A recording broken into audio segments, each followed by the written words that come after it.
Hello, manga heads. This is Darfox. Thank you for clicking on the video for the panel.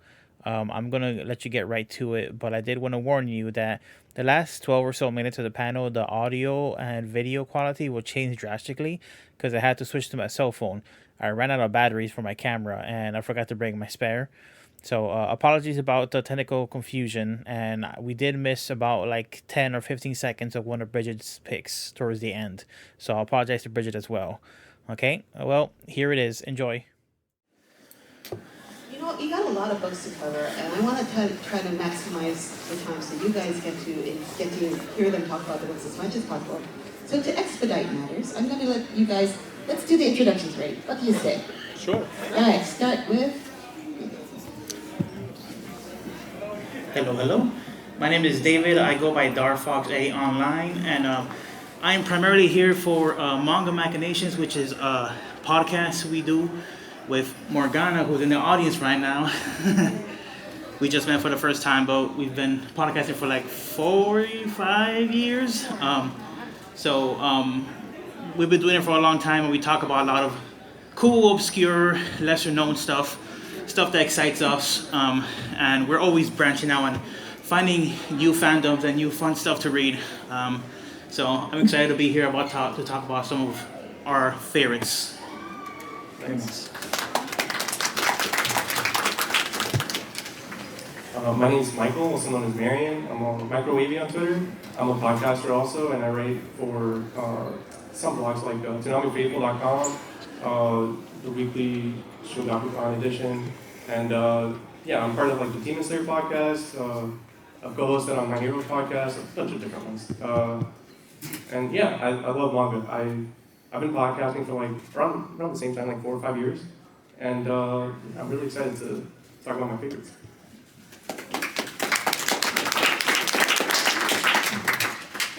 Hi everyone, my name is Renee Scott, and I'm a young adult librarian for the New York Public Library at the Washington Heights branch. I also have my own review blog called The Library Lady of NYC Reviews. There's a funny story behind that. I am also a contributing reviewer for Good Comics for Kids, connected to School Library Journal. I work for Brigid.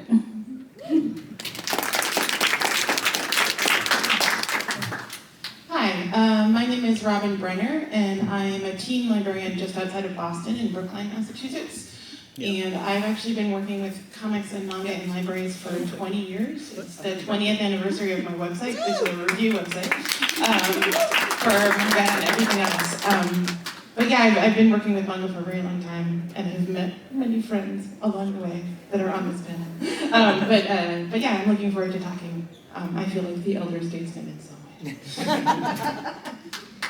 Yes, Robin is our animal squeeze. My name is Brigid Alverson. I am a contributing editor at ICV2. I am a freelance writer for Publishers Weekly and School Library Journal, and I am a contributing editor to Smash Pages and the editor of the Good Comics for Kids blog at School Library Journal.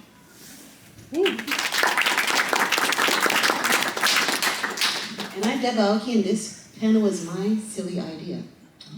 Basically, I'm one quarter of the podcast Mangasplaining.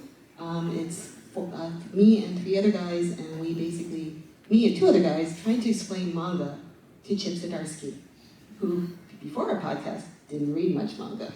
And now he even can recommend Dick Fight Island to all his friends. Knowledge too. And I also write for Publishers Weekly once in a while. So, let's get started. Here's how this works. So, a little story about this, why it's called This Manga is Awesome. In Japan, there's a magazine called Kono Manga ga Sugoi, which is a yearly survey and that means this manga is awesome. It's a survey of booksellers, editors, professionals who all kind of pick out the best manga of the year for different types of readers. This is not quite as, dignified as all that, but we have, not scientific, yes. So the deal is that rather than saying best shoujo manga, best manga for kids, which is what happened yesterday, we all came up with some funky categories and had to come up with recommendations based on these categories. the thing that, with digital-only manga, there's like one bad category. It has to be either ebooks, manga available on subscription services like Shonen Jump or Azuki or whatever, or webtoons.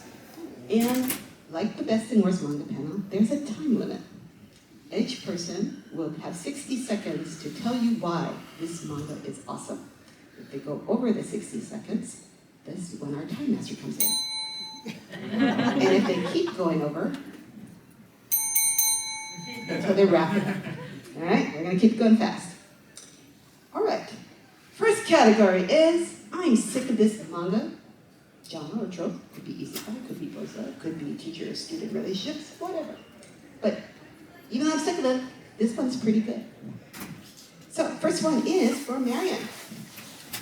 All right, so my pick is Villains Are Destined to Die. And this is actually coming out this month from Ise Press, if you want to check that out. Basically, the villainous and otome game genre has been mainly in like the comedy route, thanks to My Next Life as a Villainous, All Routes Lead to Doom. That's like the original template for most. But this story is Korean, and it leans into more serious and darker like story matter that it pertains to like an otherworlder or reincarnator taking place of a actual villainous character who like has like killed people and stuff. It feels like there's actual stakes, so it makes it feel a lot more engaging. And there's also like game elements that because it's like a visual novel story. So I feel like it has like the bite that some people might need if like the more lighthearted fare is you're probably over that. Brigid, it's yours. Okay, Splatoon. I'm not here to tell you that Splatoon is great literature, but I believe you. But first of all, this is a book that is based on a game in which you spray colored inks over territory, and yet it is published in black and white. Bold choice. Also, and I can't say I've read every volume, but I'll tell you, I dip into it from time to time. And what's interesting to me is that it's basically it's just a Shonen Jump manga with the game as a framework. So it's less of a game manga than a Shonen Jump manga. There's always like the weird guy with the goggles, and there's teamwork, and there's frenemies, and I think there's sometimes a girl. It's not always clear to me what gender people are. That's cool. That's cool. But it's just a really entertaining manga. I've never played Splatoon, but I feel like I'm getting all the experiences anyway just by reading it. All right. So, I am not an isekai fan, but there's a select few that I really like, and one we're going to talk about later. But I've been killing slimes for 300 years, and that's another thing. Why is it always slime when it comes to isekai? Always slime. They have everything. I know. But It's easy to draw. yeah. It's like, oh great, another one. But I like this one because it's very relatable. After dying due to overwork, Azusa reincarnates to a life where she can actually live a calm and relaxed existence. And who doesn't want that? But when she accidentally builds up her level, that makes her super OP. That's overpowered for those who don't understand. She finds herself bored and wanting to live a fulfilled life, which includes new ventures in creating a found family of her own. And when the troubles do find her, she knows how to handle it and protect the people she cares for. And it's just a really endearing story that I recommend for everyone. Robin. Sorry, I'm worried I'm gonna knock over all the books. So for me, I just generally don't care for any manga that involves multiple hot guys and a single girl or the other way around. I find them to be very tiresome. But this one is a parody of the same, and that's why it works. It's very much a girl who only loves gaming and her cat and chocolate, and then is magically transported into a world where she must contend with hot guys that want to date her. Or, well, she has to date them, ostensibly. So it's a little bit of a magical setup. I don't know how many of you know the movie/series Drama World, where a girl gets trapped in K-drama. So it's the same sort of setup where, they force her to, trip in front of the hot guy so that he helps her out, or they force them to be trapped under an umbrella together. So they're just making fun of all the tropes, and I really enjoy that when people do that well. So it's very funny, and I like sending up the tropes as much as the tropes themselves.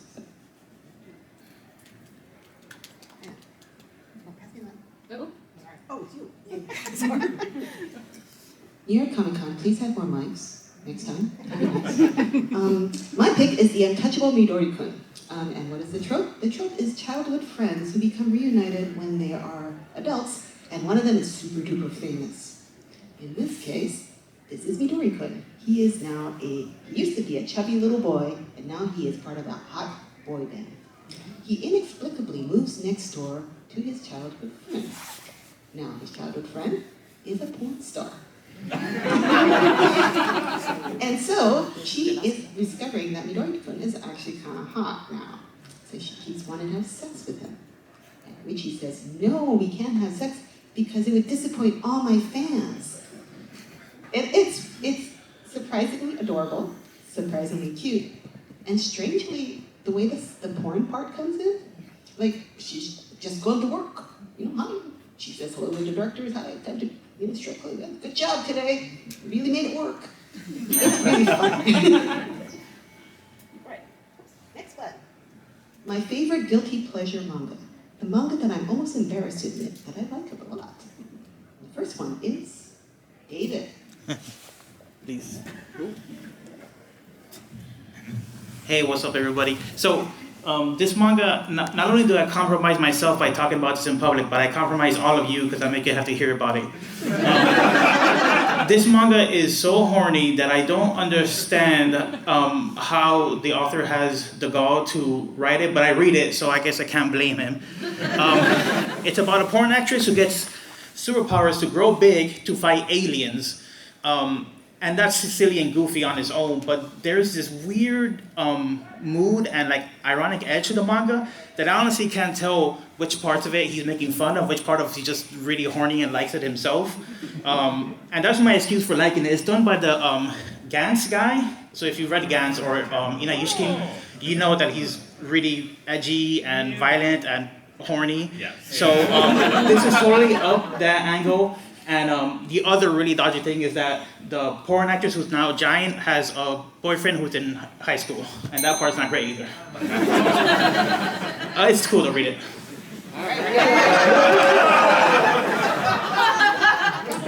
And of course, it's the librarian who chose this one. So yeah, if you're under the age of 18, please cover your ears. So this is exactly what the title says it is. It's a tournament to determine the king of the islands, and as the tagline, I'm paraphrasing, whoever finishes first loses. And their swords are equipped with armor that become larger and more elaborate with each. Okay, guys, it's Mortal Kombat with dicks. I don't know what to tell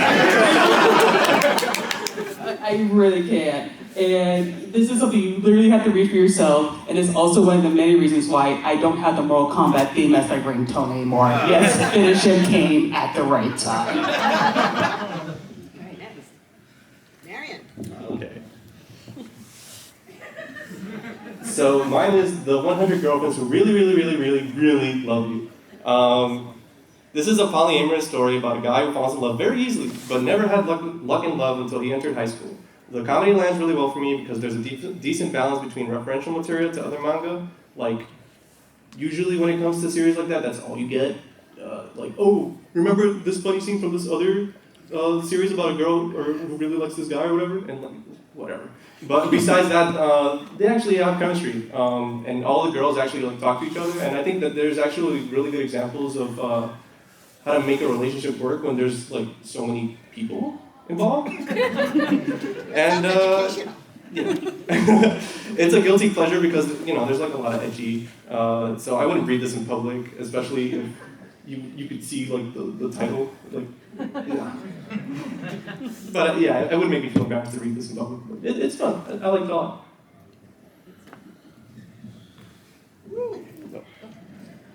All right, this is a manga that I keep wanting to recommend to people, and then there's a big panty shot.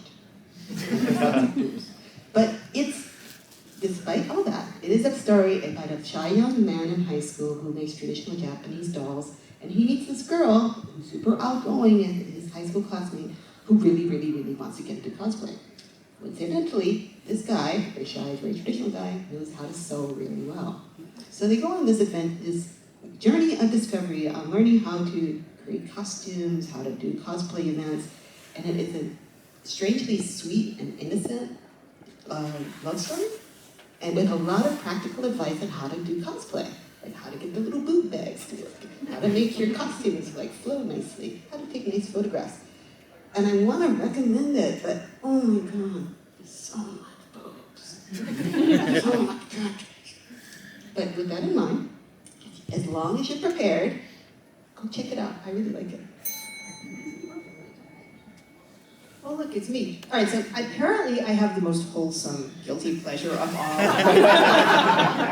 Go figure. This is, I mean, it's more guilty pleasure because it's just kind of, it's another shoujo romance, right? Except this is like a shoujo love hexahedron. It just keeps going. My editor sent me, when I wrote this up for School Library Journal, sent me no fewer than 3 main females going basically, what? It starts with a girl who likes a boy. She writes his name on her eraser. She drops the eraser. Another boy finds it. He's like, oh, she has a crush on him. But no one can know because this is Japan, right? And we keep our crushes secret. So then in order to cover her, boy number 1 makes, sort of like makes a play for boy number 2, like, oh yeah, that was my eraser, I really like you. Only it turns out that he had not seen all the letters, and actually she is in love with boy number 3. So now boy number 2 and boy number 1, you see what I mean? There's no homophobia. Everybody is trying to do the right thing. They just keep screwing up hilariously, and it makes for a really fun read. So just to clarify, I don't believe in guilty pleasures as a librarian. You can read whatever you want, and you should, because I think that's a bad category myself. So for mine, I actually chose Clover because this was one of the first manga I read when it was first translated into English. And if anyone out there reads Clamp, you know that Clamp generally disappoints you because they never finish anything. And they also just work on vibes and feels, that's all it is. But this one, at least I can recommend, it's 1 volume of vibes and feels, and you just get to the end and it doesn't matter if it hangs together, it's just beautiful. It's beautiful and it's full of intense longing, and that's all I ever wanted from them. So I love it, and I think it's got that kind of perfect emo goth quality that works for like 12-year-old girls. So yeah.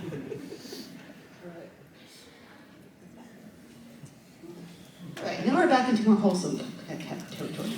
This is manga that I could recommend to my mom or dad, or any other older person who may not necessarily be on the manga train just yet. Just saying. First one is Robin's pick. So yeah, this one has been vetted by my own dad. So he's never read manga. I don't think he will ever read manga again. But he loves old school science fiction, especially science fiction of the 60s and 70s. That is what this is. And it is beautiful and well told and has what to me is the trademark of that particular era of science fiction, which is to look at, when we create artificial intelligence or artificial life, what makes them human, what makes us inhuman. That is the whole point. And also, this particular creator is someone I always hand to people who've not read manga before, because his work is very, it's closer in sensibility and style to Western comics, so it's easier for people to shift into it. It's not that it isn't very Japanese, because it is, but it's very easy for people to read who haven't tried before. But I honestly was startled that I gave this to my dad, and he did actually read the entire thing. He grew up reading comics, that's how he learned to read, but he's never really tried manga. Renee. All right. So I actually introduced this to my dad, and he's actually currently recovering in the hospital, so I love you, Dad. So the story of Ed and Al is so gut-wrenching, and it has such an amazing payoff for an ending, and after what the boys go through, they absolutely deserve it. A story about making deals with consequences, trauma, overcoming the odds, and the bonds of family. Fullmetal Alchemist actually strengthened the bond between my dad and I that we didn't have before. And it has become our favorite anime to watch together over and over. And also the same day, it kind of makes up for me accidentally introducing him to the Ghost Stories English stuff. And also my father's a deacon, so that was very awkward. Marion. Yeah, so mine is Delicious in Dungeon. Thank you so much. I really enjoy fantasy stories with a Dungeons and Dragons type of setting, without stuff like game elements there to bog down the experience of having to see the cast interact organically. And and I think having cooking as a prevailing element of the story would appeal to older audiences who would understand the weight of providing food for yourself or your loved ones. It's a series that acknowledges the importance of that, and while there's humor and slice of life moments for levity, it's still serious enough to stay engaging without having to rely fully on action. And my dad really loves to cook, and I showed him one time. He's like, "Hey, what are you into?" And I'm like, "This, I guess." Like, how do I show manga to my dad? And he's like, "Oh, this is weird, but I like it." And I'm like, "All right, cool." Yeah, it worked out. David. So my dad is sick of anything that's fantasy and sci-fi. He kind of just changes the channel or stops the video whenever he sees a ray gun or anything like that. So he's really into historical fiction and kind of like old stuff, basically. Thankfully, he doesn't watch History Channel that much. But basically, anything with Vikings. And what's funny is that the reason why I chose this one is because I imported a Vagabond from Spain in Spanish so he could read it, and he really liked it. I don't know why I didn't just pick Vagabond, but basically a story about a warrior kind of like trying to live through his life. And Vinland Saga specifically, later on in the story, does really mature stuff with the character's arc. It starts as a revenge arc, and it becomes something completely different, and it reminds me a lot of kind of like older stories and maybe even like Oscar Beatty stories where it just becomes something about the character searching for themselves. And I think it's something that a lot of dads would like. Probably some moms, but my dad.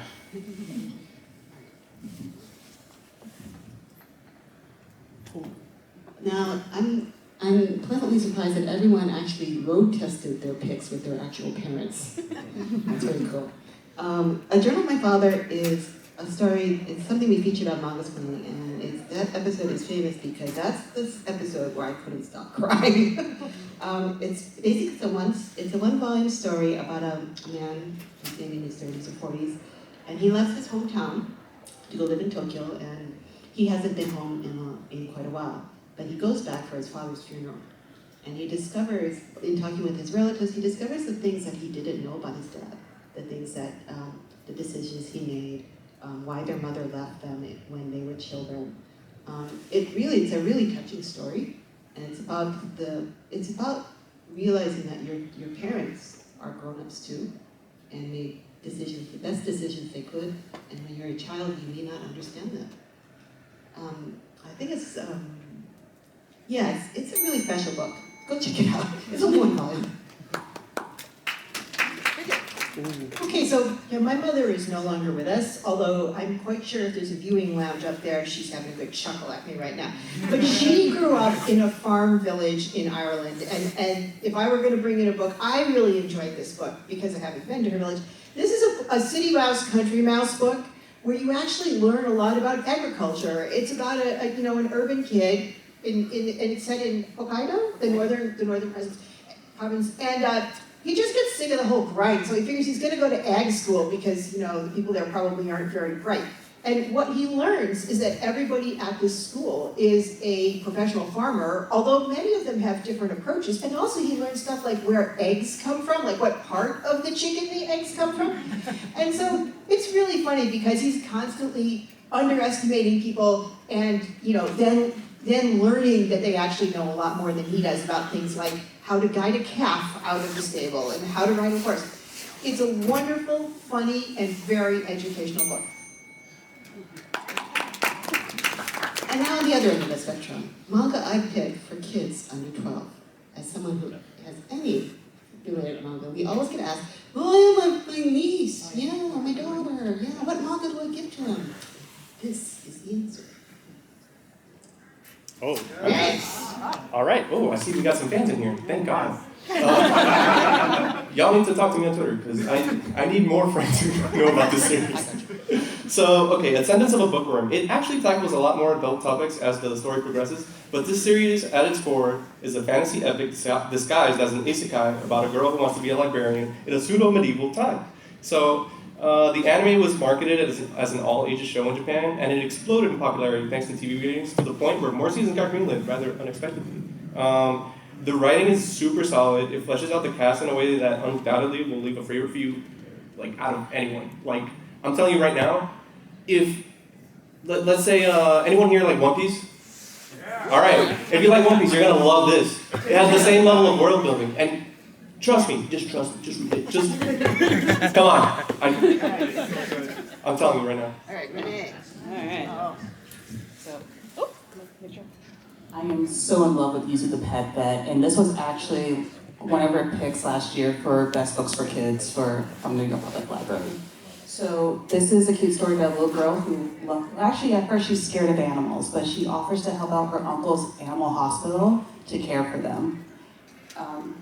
But just seeing her just want to help these animals, getting over her fear, it's so cute and endearing.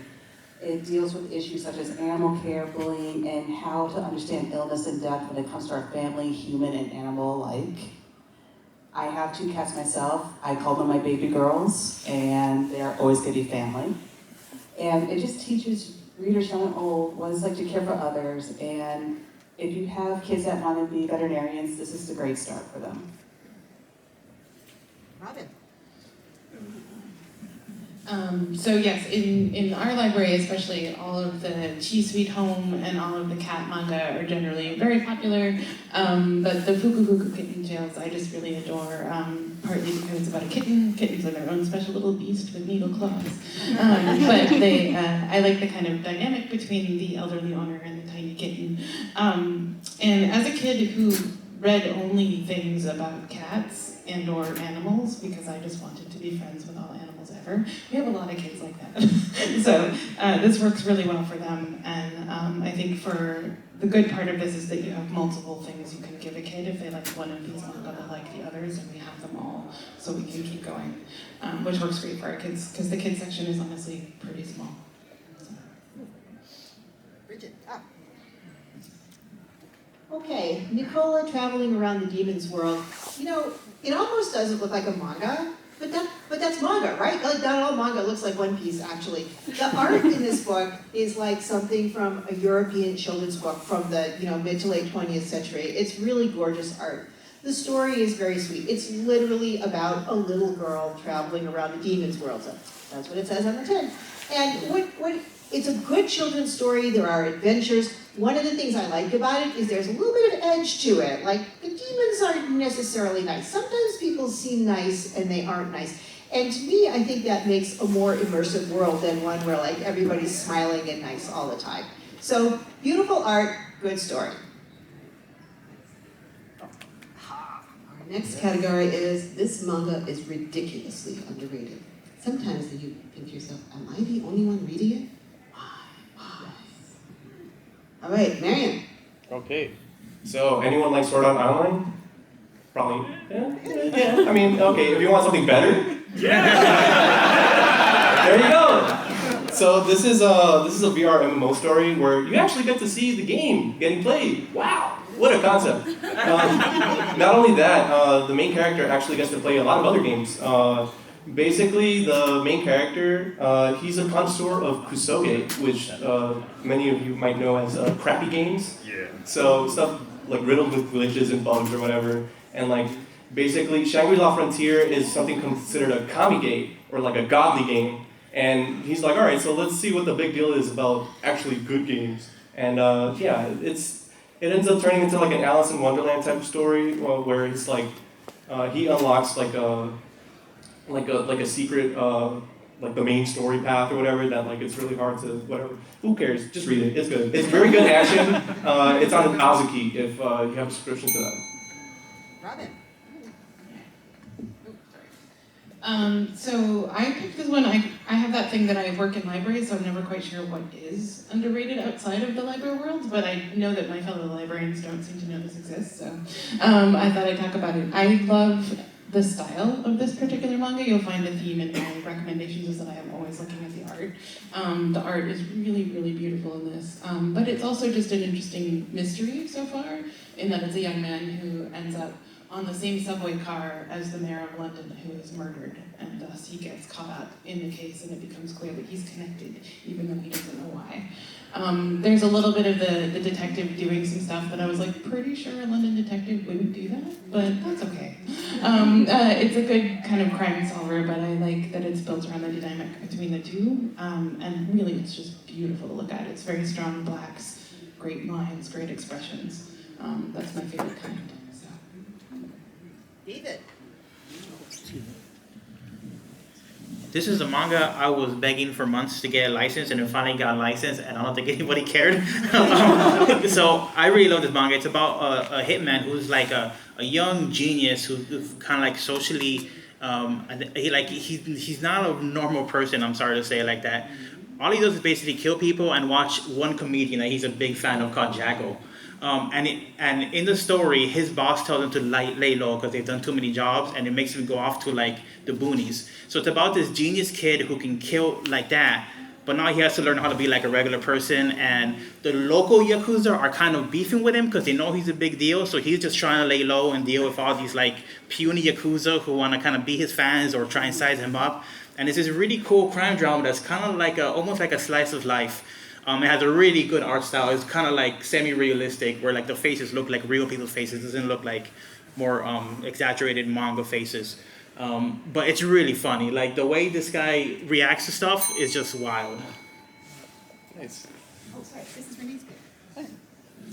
Okay, so if you weren't at the Best and Worst panel yesterday, I'm going to do the same disclaimer that I love my job, all my bosses, and everyone I work with. So I just want to say that. So that being said,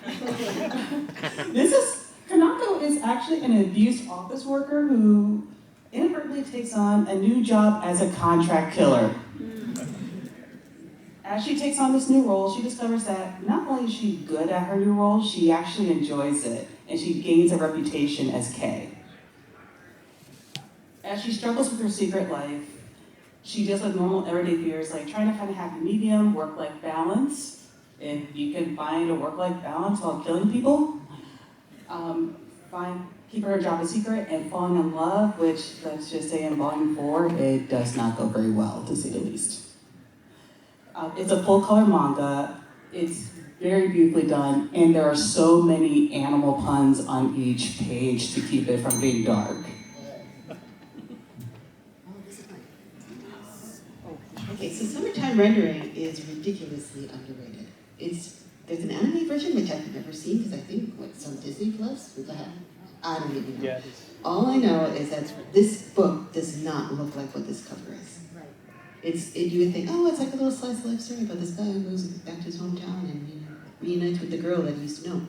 No, what happens is murder happens, and then people die, and then there are shadow people, and then there's supernatural stuff going on, and I still don't know what's going on. But the art's amazing, and I love the fact that this story takes you on a ride that you don't expect when you strap in. It's kind of like you went to Disneyland, and then you went on the teacup ride, and all of a sudden you are on Space Mountain. It's like that. Check it out. Brigid. Keep your hands off Aizuken. I feel like a broken record because I'm constantly saying everybody should read this manga. This is a manga. It's the kind of comic that just brings you back to the sheer joy of reading comics. It's about 3 girls who want to form an anime club in their school, but the anime club is kind of like semi-illicit. You know, there's always an issue with clubs, right? So they get this broken down building, and one of them really likes drawing, like creating worlds and tech and stuff like that. And one of them really likes creating characters, and one of them is always looking for a way to make money. So, which is good because they don't have much of a budget. And so this is just a manga about the joy of creation. And when the girls get together, there's all kinds of pratfalls because their building is falling apart and stuff like that. But also when the girls get together and they start talking about the manga, and then the artist draws the manga on the page, anime on the page as they're talking about it, it's really a beautiful, beautiful read. And you also learn a little bit about old school animation techniques. So it's a really fun read. Just get it. Just all right, this is my favorite category. This one is, this manga is batshit insane. Have you ever read a manga and you're like, oh my god, what the hell is going on here? This is your kid. All right, Renee. Honestly, with Drip Drip, the first thing was WTF. That this was insane, but in a way it does have valid points. So this one shot centers on Mako Hidari, who gets uncontrollable nosebleeds when she comes into contact with whatever, or rather whoever, she perceives as dirty. And it becomes more noticeable when she's in contact with sleazy men. Honestly, if you saw my dating history, I'd be dead by now. Definitely very different from D-Stars. But overall, it's really a tale about learning how to love the most important person in your life, which is yourself. I should also mention there's a side story with Santa Claus. That is something you definitely gotta read for yourself. I can't do it justice. Marion. Yeah, so Die Dark. I was actually craving more Q Hayashida after I finished Dorohedoro around like 2 or 3 years ago. I read it for Halloween. Hey, it's Halloween month, you should read Dorohedoro too. But yeah, she does, the author Q Hayashida, she doesn't shy away from strange and bizarre concepts in like strange anatomy and like body horror. And there's also like sci-fi themes out there exploring on their own. What I really like is that each character is individually very unique and they have their own goals and motivations, and usually that's what ends up driving the story. Usually it's like a day-to-day kind of thing, but there's also like it's a weird space age with techno-wizardry, and there's like curses and magic, and literally anything can happen. You're like jumping between planets and stuff, and like you're looking at me like, what is he talking about? You gotta read it to find out. Brigid. Oh. The liminal zone. So this is, it's Junji Ito, and we all know what Junji Ito is, right? It's like, you start with something that seems kind of normal, and then things get a little weird, and then like a lobster crashes through the roof, or, the person's head falls off, or whatever. So the liminal zone is one slim volume that takes you on an incredible, mind-bending ride. It starts out with 4 people who met on a suicide site, and they're all going to commit suicide together. And as they're in the car, they're chatting about why they're going to commit suicide. And then it turns out that, well, are these really those 4 people, or are they somebody else? And pretty soon we're into this crazy, like, portals inside of people's bodies, and these spheres that are sources of energy, and nobody's what they think they are, even for Junji Ito. I know that's saying a lot. This is a really crazy manga. Highly recommend you read it, and then just, like, go and cool off somewhere. David. Thank you. Okay, this manga is so insane that if I explain it incorrectly, I run the risk of getting canceled. or at the very least exposing myself as an adult who doesn't follow current events. But it's this weird alternate historical manga where after the earthquake that messed up the Fukushima power plant, basically the northeastern section of Japan seceded from Japan, and the militia got help from foreign terrorists, which pretty much was ISIS. So ISIS is in Japan, and they took over the front, so they killed all the militia. And the main character is John Cantley, and you might know that name because that's a real person who really got captured in Syria in 2011 and was tortured and was used to make like propaganda for ISIS. But here he's different. I can't tell if it's supposed to be the author pretending he's John Cantley, like the autobiographical author writing the manga. It's a very bizarre manga that is hyper political charge. Like, it's nuts. I did not expect that description from this cover. All right. Oh. I'm easily influenced, obviously. I got this from Kodansha yesterday. It's PTSD Radio. It's the print. It's been out in digital for a while. This is the print edition, which is coming out in a couple weeks. If you said to yourself, I read all the Junji Ito, I need more. Well, here you go. Basically, I'm still trying to wrap my brain around what this book is, but apparently there's something to do with a ghost that pulls your hair when you don't realize it. And it goes way back, and then weird people with faces that are turned sideways appear in the windows. It's a really disturbing manga. I really can't tell you much more about it, because I think it would ruin all the surprises.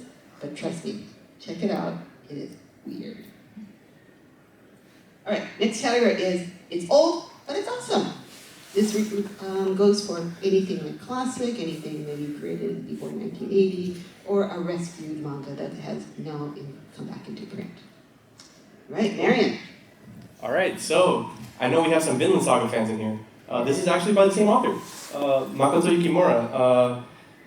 This is a hard sci-fi episodic work that it features basically blue-collar space workers in like the year 2060 or something like that. So basically, it follows people who they collect junk around space, like the moon and like around the Earth's orbit and stuff. Because basically, there's no gravity in space, right? So that means there's infinite acceleration. There's like a little pencil out there, and it's just like going like it just randomly makes contact with like a spaceship. It'll puncture, and your ship will like explode. Or like the vacuum of space will come in, and everyone will die. Okay, so it's important. You gotta pick up trash in space. Don't litter. Don't litter, yeah. But it has really relevant discussions on life and how people act that make it feel dreamy and philosophical at times, kind of like Vinland Saga. And yeah, it also has like the hard knock life examples of what you would expect going through living in the commercial space age. Yeah, Dark Horse brought it back after like a couple years. So go get it! Alright. Okay. This is what introduced me to anime and manga, and I am forever a Rumiko Takahashi stan. Rama half, we all know the story about the boy when splashed with cold water turns into the girl, and his collection of fiancés due to his horrible louse of a father. The running gag of Rama's allurophobia, which is actually the fear of cats. It's really hilarious. Of course, many of the jokes are very out of date. Huppo-sized panty raids, yeah, I don't think that's gonna fly anymore. But it's also just fun to see the will they, won't they aspect of Rama and Akane's relationship. It's just always a treat to read and watch.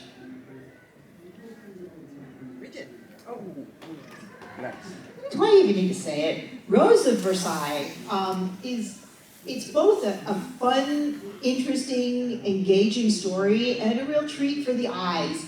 Is the art a little dated? Yes. It is an old manga, but it is an old manga that an entire generation of Japanese girls read for a reason. It's a story of Marie Antoinette and the court of Marie Antoinette, but it's also so much more with its cross-dressing hero, Oscar, with the adventures and the intrigues and the, sorry, spoilers, ultimate tragic ending. Udon has brought it out in a beautiful hardcover edition. It's been carefully translated, and I just cannot recommend this classic manga highly enough. So yeah, I had to go with Real. This is one of the manga that we have in my library, and it's, sadly one that does not fly off the shelves, but every once in a while I find someone has found it, and they just go through all of it, and I kind of watch them go in and out, and I'm like, yes, I'm keeping it. But we also have Slam Dunk, both of which are the same creator, both about basketball, but Slam Dunk tends to be a little more popular because it's a more automatic comedy. Real is not. It's about wheelchair basketball, but it's a drama, and it's absolutely gorgeous, as is everything this creator does. But it's just a series that I'm really glad is still in print, to be perfectly honest. It still comes out, we still have it, it still goes out to those who find it, and I think it's a really valuable manga to have. The Po Clan, this is by Moto Hagio. This is one of her first series that came out in the 70s, one of the most popular shoujo manga at the time. It's about two young vampires who became vampires very early, and then they kind of have to deal with the fact that the world around them they remain children while the rest of the world grows. It's really interesting and tragic and dramatic. It's complete in 2 volumes. It's hard to describe because it's so much drama. But it's kind of sobering to realize that this actually predated Interview with a Vampire, even though it has quite a lot of similarities. So NYCC, that's something to answer for.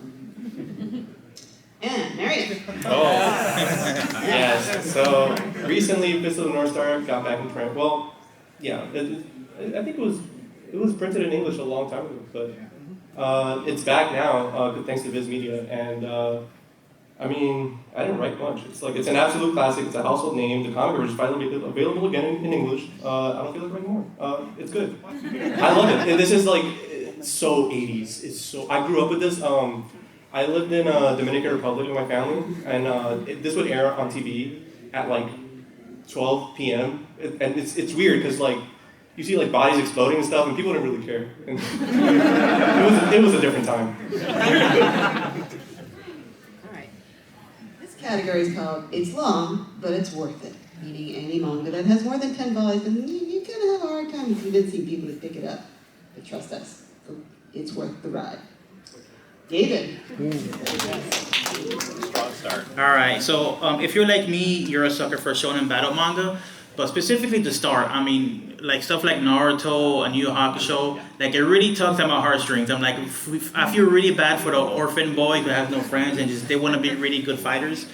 But as it goes on, it kind of loses me because it kind of gets so much bigger and so much more characters. Somehow Black Clover does that. It gets so much bigger, so much characters, but I'm still with it and I still love it for the same reason. I just love Asta and the way he makes friends and the way he fights bad guys and the way he doesn't give up.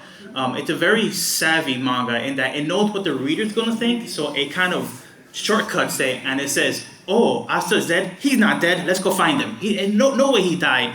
So it doesn't spend 10 volumes worrying about, oh my god, is the main character really dead? He's not dead.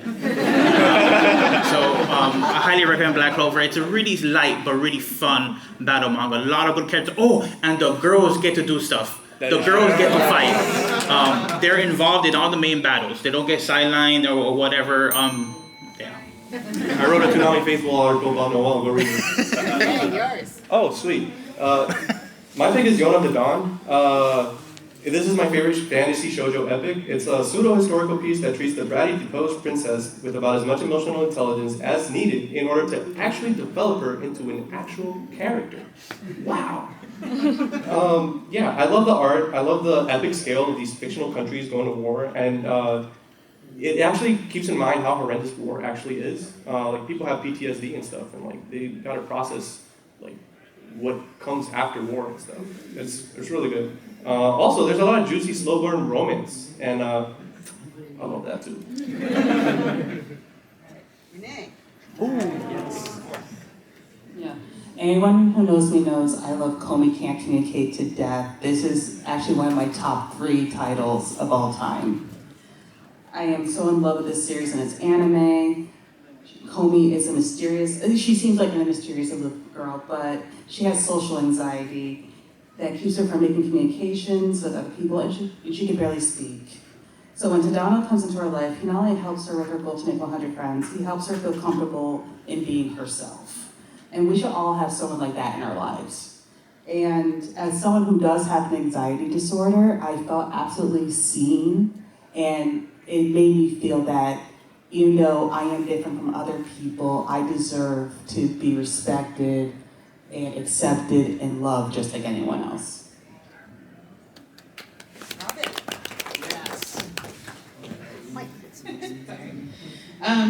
So you can tell that I'm an Urasawa fan. But I love 20th Century Boys. Part of my thing with long manga is that, like everyone, I think we can all agree that once you get to kind of what feels like filler, or something that just you're kind of going and going and going, and you're kind of like, is there an end in sight? This series impressed me greatly by the fact that it keeps shifting and keeps twisting and keeps going through, conspiracy theories, cults, childhood memories, all of these things mingling together, and also keeps the emotional storyline really strong, so that by the time you get to the 20th volume, you care deeply about what's happening, but you've also gone on a very interesting and unexpected journey all the way through. So I love it. It's another one that I am always glad exists in English so that we can hand it out to people. Brigid. Ooh. Okay, Kaze Hikaru. This manga's been around forever. I never actually looked at it until this year when I was working on a piece on historical manga with historical settings, because it's set in the Bakamatsu, is that right? The Warring States period. So, and it's like a shoujo manga, but it's like a shoujo kind of battle manga, and it starts out with our girl here. It's been a while since I don't remember her name, but anyway, our girl starts out, her father has been killed, she disguises herself as a man so she can join a group of guerrillas and wreak revenge, and then it just kind of spirals on from there. you know, for like what, 30 volumes now it's up to? I read the first 4 and then I dipped into some of the later ones, and I can tell you the quality stays high. It is readable, it avoids the annoying tropes, and it just pulls me in, so I'm just, you know, like, give me the next volume already. Our mutual friend Eva Boland always calls herself the only person reading Kazuhiko. And because it's been going on long, and it doesn't sell a lot, it comes out like 1 volume a year. Yeah. It's complete in 45 volumes, and strapped in, you're in for a long ride. Okay, this one's my favorite. I love giant killing, okay? I love sports manga. I'm not a big sports fan, but I love sports manga. Now the difference with this one is it's about grown-ups, not high school kids. They're not trying to go to Koshien, you know, they're not trying to get to the inter-school tournament. These are professional soccer players dealing with the fact that they are getting older. And they have to deal with being teammates with other people who are maybe kind of different than them, maybe like are assholes sometimes. They have to deal with sometimes they get injured. And it's really a smart, it's kind of like a business manga about how to deal with your coworkers and colleagues, how to deal with getting older. And also, the giant killing part about it is like there's this aspect of it where an underdog team gets a coach who doesn't pay attention to the rules, and they somehow win. So if you like that kind of like sports movies, kind of like, what's it? Oh, I don't know. Yeah, Slapshot, I don't know. So many sports movies. Anyway, this is a great manga. I love it a lot, even though they draw, the nose is very pointy. All right, after all that long stuff, here are the one-shot wonders. Marion. Yeah, so this is way more introspective and pensive than you'd expect from the author of Chainsaw Man. Yeah, I mean, if that's the only thing you've read by him, you're in for a treat. This is what I would consider the quintessential one-shot, where it's like, oh yeah, one book, a whole story. The art is amazing. I feel like this actually also, I wouldn't call it like semi-autobiographical, but it does have like experiences that the author went through in terms of like going to art school and like his experience like going professional. So I think that's also worth taking a look into if you're interested in that side of the industry. Brigid. Our Colors. Another book that dares to go with a color theme and do it in black and white. So, I love Gengoro Tagame. I'm always... So he is dealing with this, and he meets an older man who runs a restaurant who kind of talks him through it a little bit and helps him to understand himself. And he also has a friend who's a girl. And what's interesting, I mean, it does have a little bit of a literary quality in that he looks at the sky and the sky is blue. So there's a lot in the theme about like colors, like blue being a significant color to him. I love a book with a theme that runs through the whole thing. Renee.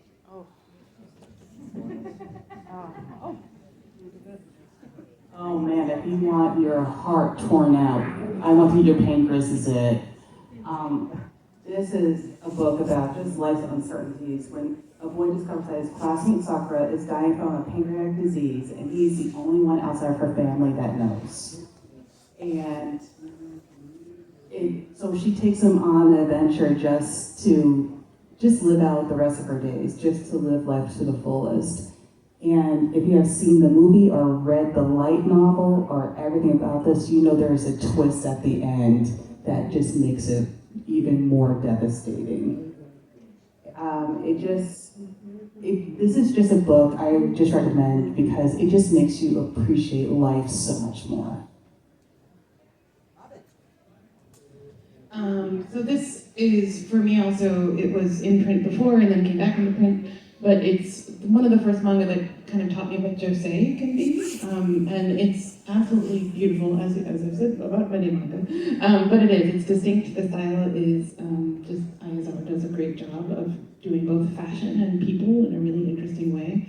But I also really love that this is a manga that a lot of my readers, if you start with shoujo and think that everything is sparkly and beautiful and lovely, this is one where it takes those and says, not always, but in a way that feels very honest and very real. And I just really love the fact that it kind of upends a lot of the romantic tropes and also the competition tropes that exist in stories like this. And I think my favorite thing is that it kind of lands on the truth that dramatic, beautiful boys, maybe dramatic and beautiful, or maybe not worth your time. So it's really lovely, and I'm really glad. I cheated because it's 1 volume, but it's actually 3. It's actually fun. It's a phone book thing. All right, David. This is what people call indie or alta manga. It's really goofy and pretty, and it's very sweet. It kind of reminds me of They Might Be Giants. If They Might Be Giants were in mangaka, they'd be Mississippi. Mississippi is the name of this mangaka. He's less a mangaka and more actually kind of like a painter and an artist. He does art exhibit, but he does do sequential art comics sometimes. And this is pretty much a collection of almost all of the stuff he's done. It's available on Zuki, and I recommend you read it. It's a lot of sci-fi stories, but it's not really heady. It's very kind of like low to the ground, almost like slice of life. It's about couples and people and their work life, but they're dealing with robots and clones and space aliens. But it's, how was your day today? Oh, it's okay. Beep boop, beep boop. It's a very sweet, and I love it so much. I really do. I forfeit my time.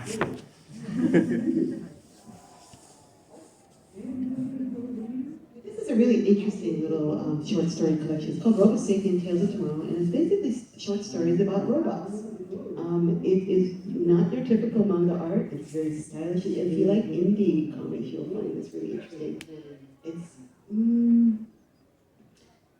there's a lot of things about robots, and it's a kind of a melancholy sci-fi story. It was nominated for an Eisner. It didn't win, but it's worth checking out because it'll expand your idea of what manga can be and what kind of stories manga can tell. Okay, and then here's another one.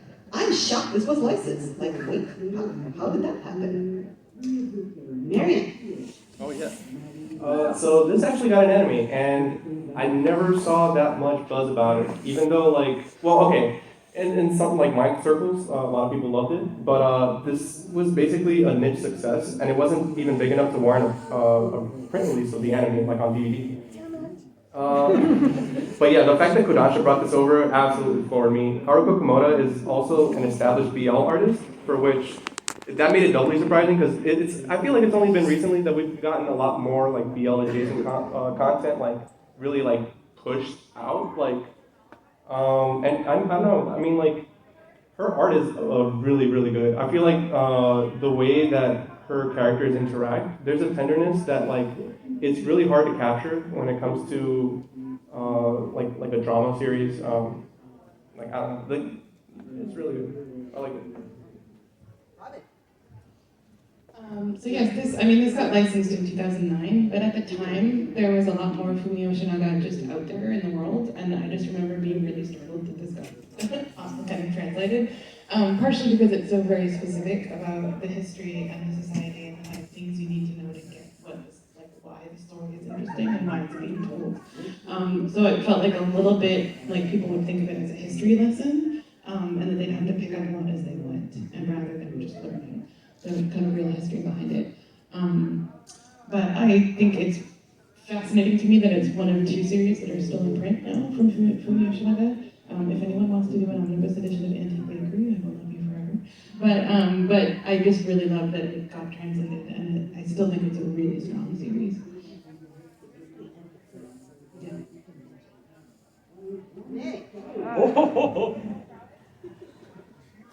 I hate it when titles lie to me like this. So much.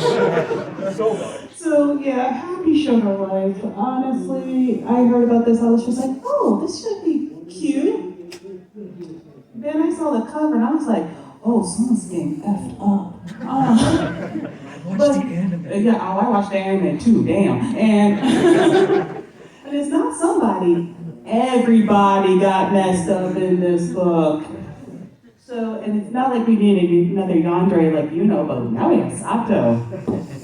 And Sato has fallen in love with Shio, a mysterious little girl, and she has become so attached to her, she basically kidnaps her.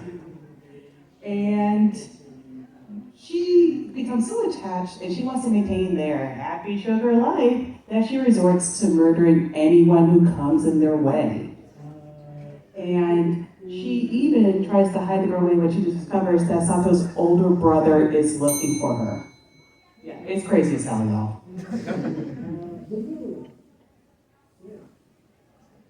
Why is this under the I'm shocked this was licensed? It's because this is manga by Yoshihiro Suge, who is kind of like the godfather of alternative manga in Japan. And for years, he refused to get his manga published in English. Just out and out refused.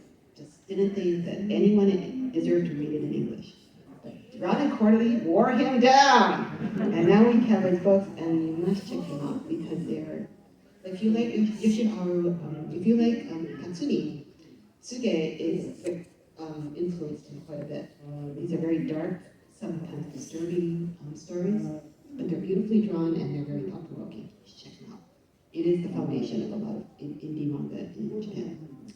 All right, now on to something else. This manga is flippin' gorgeous. Marion. Oh. Okay, so Inoue Sensei is such a master with a brush. I actually own the Vistics of this, and they preserve the painted color pages from both volume covers and magazine editions. Yeah, and I read this series like 10 years ago, and I still love to flip through my volumes just from time to time, just to get lost in the art. Yeah, I don't know. I mean, like, if you have no real experience, you can actually go to, or I don't know if any of you have already gone to Kino Kuniya. He painted the mural there. When you go up to the manga floor on the second floor, yeah, he painted that. It's amazing, really beautiful. He did Slam Dunk in Rio, and you should read all his work. Okay, so I got an advanced copy of this. I think it's coming out next month. And it is by the same creator as Shimowami Tasogari, Our Dreams at Dusk. And so you already know that this is a creator who is wonderful at depicting emotion. First of all her manga is easy to read because it's just clear and at the same time detailed in such a way that you feel like you're in the space. This particular one is about a young boy who still has his soprano voice. And one thing's a little unnerving about it is she really kind of leans into that. So he's wearing the big newsboy cap and the suspenders. He looks like a waif. But also immediately everybody wants to take advantage of him and his beautiful voice. He gets pulled into, well, he wants to be in the chorus, and then someone wants him to do opera, and pretty soon there's all kinds of conflicting stuff, and he's just such a beautiful soul that nobody can deal with it. It sounds unbearable, but it's actually really good and also very beautiful. Land of the Lustrous is kind of, I think, an underrated one. It's basically about these genderless gem warriors in this mysterious world where they have to fight off these aliens that look like Buddhist deities that they slice and then things happen, and I'm not exactly sure what's going on all the time, but the art is flippin' gorgeous. Robin? So I think if any of you listen to Mangasplaining, you know there's a great episode about this. But there's, it's everything by Kawamori is really beautiful. I've always had a soft spot for Emma, but Brian's story is like leveling up. It's just absolutely stunning all the way through. And I think a lot of people notice the detail. And for a manga that's a very specific historical period and setting, it's really evocative. I think that is kind of in comparison to a really rich description in a prose novel. But also there's just, to me, the mastery of pacing and space and time and editing is really vital to making this as beautiful as it is. So everyone should read it. So we had more slides, but we're out of time. Sorry. I'll put the rest of the list on, like things like we couldn't get enough of this. This was so awesome. I watched it and I did all kinds of other stuff. Brian has been like favorite digital only, which I didn't get to finish. Anyway, thank you. The complete list will be on my screen, but please line up orderly and grab your free manga.